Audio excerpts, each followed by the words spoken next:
Okay, so you really want to boost those profits, like not just save a little here and there, but make some serious moves. Yeah, exactly. That's what we're diving deep into today. Smart budgeting.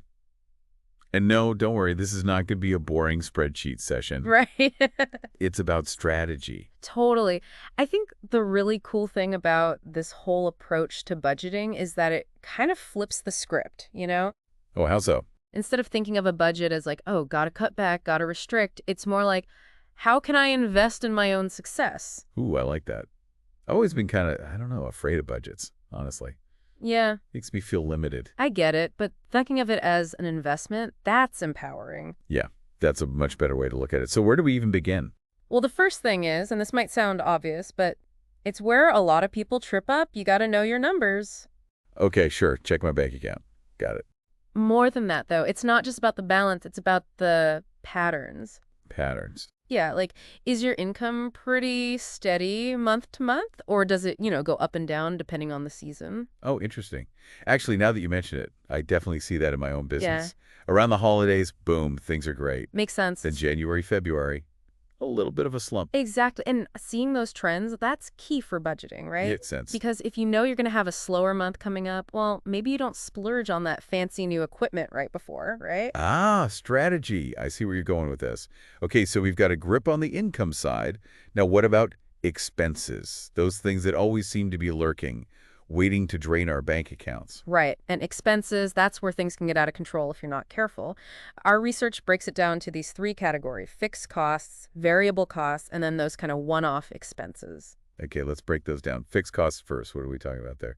Rent. Exactly. Rent's a big one. Salaries, if you've got employees, insurance premiums, those kind of things. The stuff that's pretty much the same every month.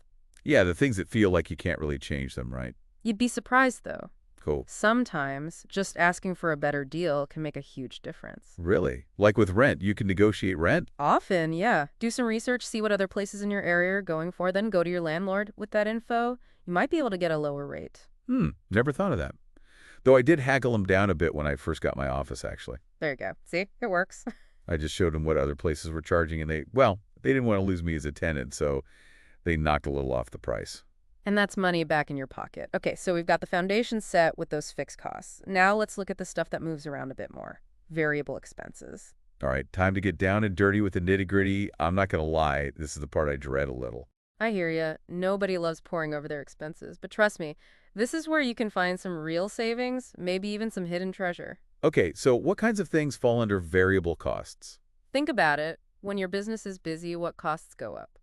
Well, probably things with marketing. I spend more when I'm trying to get the word out. Bingo. Marketing, supplies, if you're making a product, even your utility bills can fluctuate depending on how much you're using your space. True, true. So basically anything that changes depending on how much, I don't know, how much business we're doing. Exactly. And here's where the fun part comes in. Start looking for places to cut back. Fun.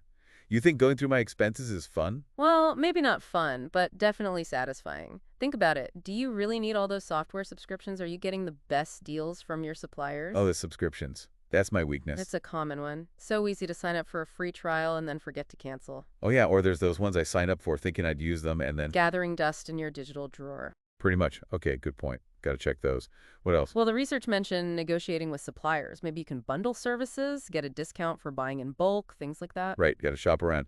Okay, so we've got fixed costs, those more stable things, and then these variable expenses that we can really play with and optimize. Exactly. Now, there's one more category, those one-time expenses. Okay, so what are those? Like when I bought that new computer? Exactly. New equipment, software upgrades, that sort of thing. These can be tougher to budget for because they're not regular, but they're often necessary investments. For sure. But how do we know if they're really worth it? That's where ROI comes in, return on investment. I've heard of that, but always a little fuzzy on what it actually means. Basically, will this thing you're spending money on, will it bring in more money in the long run? Okay, I can get behind that.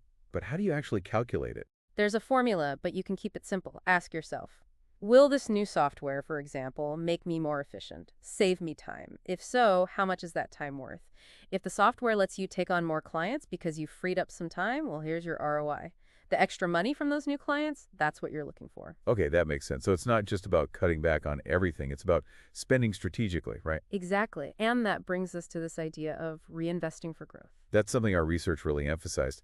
It's not just about saving, it's about investing in your own success. Totally. And, the best part is once you really know your numbers, you can pinpoint what's working and what's not. Then you put more resources into what's working. I like that. Double down on what's bringing in the money. Exactly. Maybe it's a marketing campaign that's really taking off, or maybe it's investing in training for your team so they can be even more productive.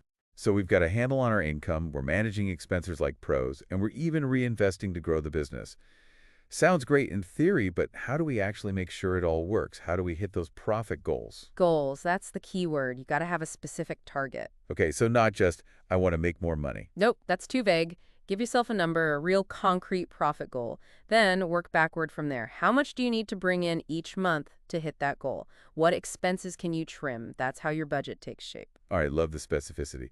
But we can't just set the goal and forget about it, right? Absolutely not. You got to check in regularly, once a month, sit down with your numbers. Are you on track? Do you need to adjust anything? That's how you stay in control. So it's not about penny pinching, it's about thinking like, I don't know, a profit-making machine. Right. It's about strategy and intention. I'm feeling inspired. We've covered a lot today.